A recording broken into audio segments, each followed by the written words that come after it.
You know, today is September the 11th. And normally I walk the driveway and I talk about how things are going on. But today I want to talk about something that happened September the 10th.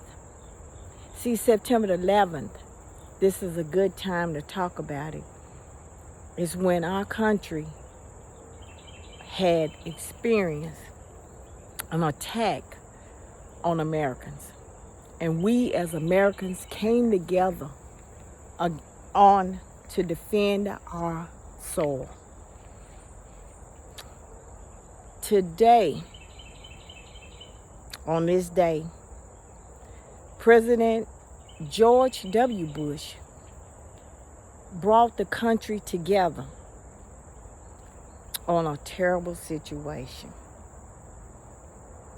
And when it happened yesterday, I went and I didn't know anything too much about him, but I went and did some research, some clips, and then I turned around and I asked my son.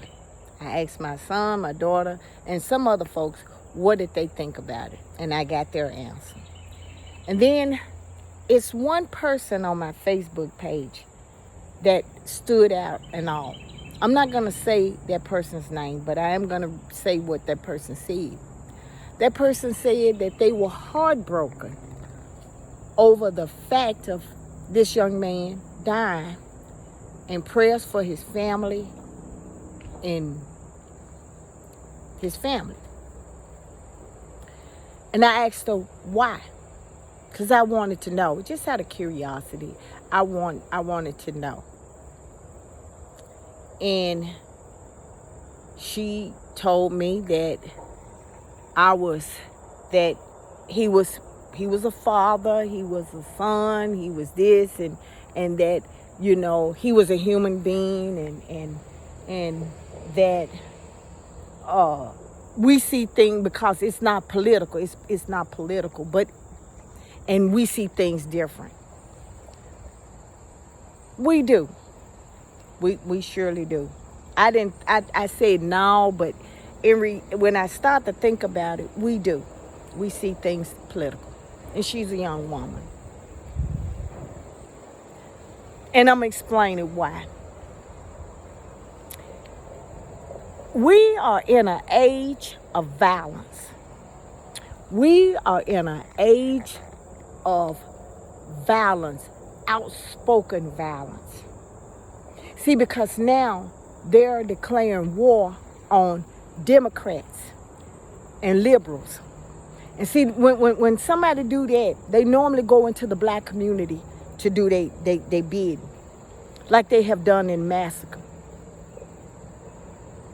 This is one black woman talking to another one. It don't matter how light you are or how dark you are. They ain't gonna go in there and ask you, are you a registered voter? Are you a Democrat or Republican? They're not gonna go in there and ask you, are you in for gun laws and stuff? They're not gonna care about your dreams, your hopes, your whatever it is that that you have for next week, next month, the next hour. They're gonna go in there because they have declared war and go in there and take anybody out. They're not gonna think about what your mama gonna have to deal with, or better yet, how old you were. They're not gonna do all of that.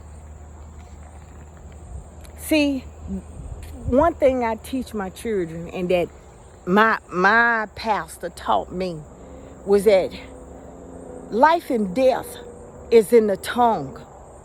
That's not just Samantha verse. That's a Christian verse. That's a Bible verse. And see, now you have so many people that saying that he was about God. He was about a father. He was a man. He was a husband. But, but he said in one of his clips that mass shootings was necessary. It was necessary to protect the Second Amendment. Now, this young man could have said, well, the Second Amendment, but with stricter gun laws. That's what Democrats do. See, I haven't yet seen a Democrat that goes and and take over the Capitol or do all of this. But we are in a political war. Whether you want to believe it or not. We are in a civil war. Whether you choose to believe it or not. But I notice this right here. I do. I notice this. You don't have to be part of it to hear it. You don't have to be part of it to not participate. But what is worse is when you don't want to be a part of it and say that you mourn for somebody for being a human being. Well, we all do. We all do. I want to break it down as much as I can without actually focusing on that person. When people spew hate, when people spew negative things and hate about women, about race and stuff, it's okay to mourn somebody as a human. I don't support gun violence. I don't support it. But at the same time, neither do I support racism. But you have, my thing is that I maybe it's me. Because I have I'm just gonna keep it real. And I have a lot of folks that calls me and asks me for help, and they didn't vote. Didn't think about voting. Didn't, you said, well, Samantha, what they got to do with it? Gun laws. When y'all don't look at that. Voting and gun laws and who you send up there determine your gun laws. But you don't see that. You don't see that. Voting and yes, I'm making it political because it also have the leader that's sending troops that's not even trained to be police officers. National Guards, they're sent to Memphis. They're sent to Memphis. What about when somebody gets shot then? It could be you.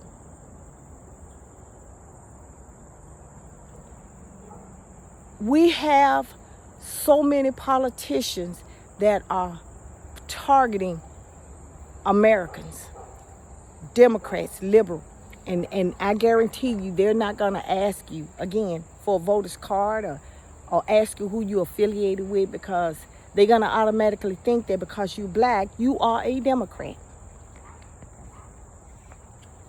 They go into our area to cause problems. Look at the history of massacres that have all over this country over lies and rumors. Then we have a racist president who, without any evidence, they don't know who did it, blame the Democrats, and others are doing it too. We have a state representative a senator who's running for governor, who is not trying to bring the state together. She's saying stuff like, she repeating what Donald Trump says. So she don't have a mind of her own. She don't have a mind of her own. So my thing is this right here. I am reminded of that this is the king that everybody voted for. And when I say everybody, I mean the ones that didn't vote and the ones that voted for him. This is your king. This is what he's doing. This is what he's doing. Now you can continue to live your life and think that nothing that's going on in this country don't affect you, that you gonna live to be human. I teach my children that you treat people the same way. You don't do no wrong, but you remember now, you are black. You are black. I don't care how yellow you look, how bright you are, you still black. But I think at this point in my life, I think it is that maybe I should start cutting off the folks, and really mean it this time, the folks that sit here and don't vote, don't they don't want to be political, they don't want to do this, they don't want to fight for their rights, they want to just they just happy with what they doing. But then when they get in trouble, they give me a call and ask me for help. But you talk about me, but you need my help. I think I need to cut all of that loose. Because if I'm on the forefront and I'm speaking up and I'm telling that, you know what, how important, there are consequences for everything. No, like I said, yeah, he was a father. He was a father. He was a husband. I can't blame them children for how they were brought into the world. But that woman laid down with that man, knowing how he was. That if he had taken your son's life, if he had taken your child's life, look at all them. Just recently, look at the 2 children that died praying by a gun-toting person. They didn't have a chance to be a father. They didn't have a chance to be a husband. They didn't have a say-so in their right to have a gun or not. They didn't have a right to have that advantage that many of us had. They weren't even in a vicinity where they was protesting or anything. They was little kids.